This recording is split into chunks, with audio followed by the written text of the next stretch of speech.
Bonjour. Selon le modèle de la tectonique des plaques, la croûte océanique est plus vieille lorsque l'on s'éloigne de l'axe de la dorsale. Nous savons que le volcanisme de points chauds et les anomalies magnétiques permettent de calculer une vitesse de déplacement pour ces plaques tectoniques. Je vous propose de découvrir comment l'étude des sédiments marins confirme l'âge de la croûte océanique. Puis nous verrons comment ces mêmes sédiments et les données GPS permettent de préciser les vitesses de déplacement prédites par le modèle.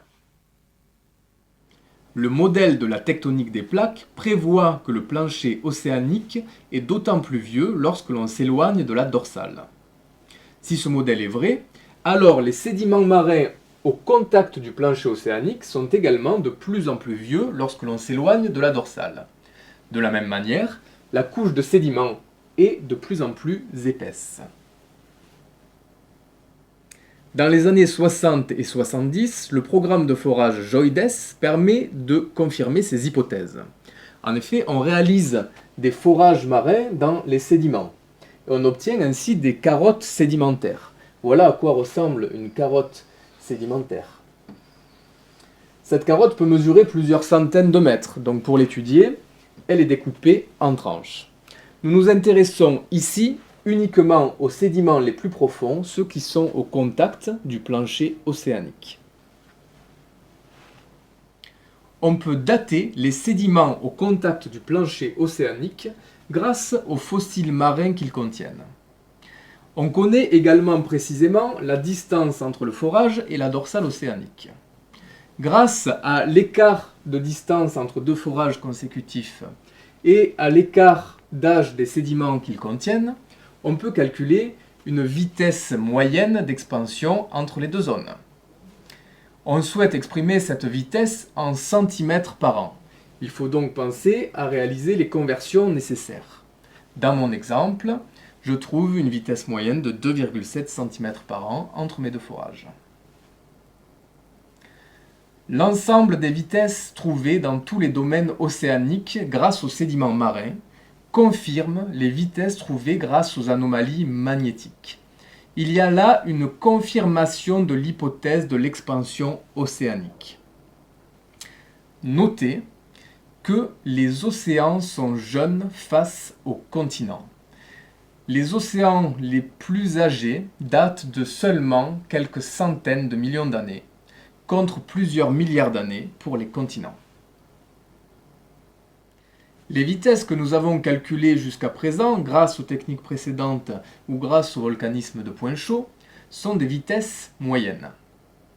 À partir des années 80, les progrès technologiques vont permettre de calculer des vitesses instantanées, c'est-à-dire d'observer directement les mouvements des plaques lithosphériques.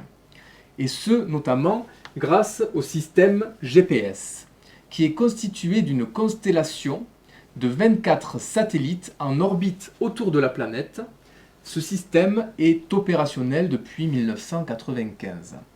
Pour n'importe quel point du globe, il y a toujours au moins 4 satellites visibles. Les données GPS permettent de positionner précisément n'importe quel point du globe dans un repère dont les abscisses sont les longitudes et les ordonnées les latitudes. Ainsi, nous avons pu, pour cette balise fixe par exemple, observer sa latitude au cours du temps. Nous obtenons ainsi un nuage de points pour lequel nous pouvons tracer une droite de régression, c'est-à-dire une droite moyenne entre ces points. En choisissant deux points de cette droite et en relevant les abscisses et les ordonnées, on peut calculer le coefficient directeur de la droite, ou pente. Dans le calcul de la pente, on s'aperçoit que l'on divise une distance par un temps. On obtient donc une vitesse de déplacement. Ici, moins 3 cm par an. Moins 3 cm en ordonnée, c'est-à-dire un déplacement vers le sud. Ce déplacement peut être représenté par un vecteur dont la longueur est proportionnelle à la vitesse de déplacement. De la même manière, on peut observer le déplacement en longitude et calculer la pente. Dans mon exemple, plus 4 cm par an en abscisse, c'est-à-dire un déplacement vers l'est. Lorsque l'on a obtenu ces deux vecteurs, on peut en déduire le vecteur résultant. Pour calculer sa longueur, on applique le théorème de Pythagore dans un triangle rectangle. Ainsi, dans mon exemple, la balise fixe se déplace de 5 cm par an dans le sens sud-est. Les données recueillies sur de nombreux points du globe concernant leur vitesse et leur direction permettent de déterminer de nouvelles frontières de plaques. En effet, des mouvements convergents, divergents ou transformants se retrouvent ailleurs qu'aux frontières des 6 plaques déterminées plus tôt. Le modèle actuel décrit 14 plaques lithosphériques principales et secondaires. La cinématique du globe est connue. Les 3 types de mouvements sont confirmés et leur vitesse estimée en permanence. Ainsi, les modèles cinématiques globaux sont en bonne corrélation avec les modèles de déplacement classiques. Leur fiabilité leur confère une bonne valeur prédictive, permettant plusieurs applications, notamment dans la gestion des risques sismiques.